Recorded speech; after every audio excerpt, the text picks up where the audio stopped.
ഒരുപാട് വിഷമിച്ചു. പക്ഷേ അത് കഴിഞ്ഞ് മെയ് മാസം വന്നപ്പം നഴ്സസ് ഡേ സെലിബ്രേഷൻ ഉണ്ടായിരുന്നു. ആ വീക്കിൽ ഒരു സ്കിറ്റ് ഞങ്ങൾ തയ്യാറാക്കണമായിരുന്നു. അതിനകത്ത് എല്ലാവരും കൂടെ ഫ്ലോറൻസ് നൈറ്റിംഗേലിൻ്റെ റോള് എനിക്കാണ് തന്നത്. അതിനകത്ത് ഞാൻ മാക്സിമം ഒഴിയാൻ നോക്കി. പക്ഷേ മാതാവ് എന്നോട് പറഞ്ഞു, ഇത് നിൻ്റെ റോളാണ്, ഇത് നീ ചെയ്യേണ്ടതാണെന്ന് പറഞ്ഞു. അത് മാതാവ് എന്നെക്കൊണ്ട് ചെയ്യിച്ചു. ആ ദിവസം ഞാൻ മാതാവിനെയും ഈശോയോട് ഞാൻ പറഞ്ഞിട്ടുണ്ട്, നിങ്ങൾ എൻ്റെ സ്കിറ്റ് കാണാൻ വരണം. ഞാൻ പറഞ്ഞിട്ടുണ്ടായിരുന്നു, ഒരു കഴിവില്ലാത്ത ഞാനാണ്, പക്ഷേ അവരെന്നെ കൊണ്ട് അത് ചെയ്യിച്ചു.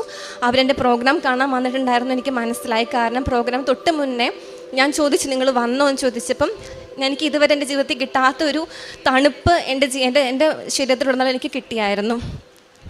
അങ്ങനെ എനിക്ക് ഉറപ്പിച്ചു അവർ വന്നിട്ടുണ്ടെന്ന്. നല്ലപോലെ എനിക്ക് ചെയ്യാൻ പറ്റി. ഒരാൾ എന്നെ കളിയാക്കി പറഞ്ഞു, അതിന് പകരം 100 കണക്കിന് ആൾക്കാർ എന്നോട് പറഞ്ഞു, നീ അടിപൊളിയായിട്ടത് ചെയ്തെന്ന്. ഉടമ്പടി എടുത്ത് പോയ ശേഷം തൊട്ട് എനിക്ക് എൻ്റെ വലതു ഭാഗത്ത് എൻ്റെ ഈശോയും ഇടതു ഭാഗത്ത് എൻ്റെ മാതാവും ഉള്ളൊരു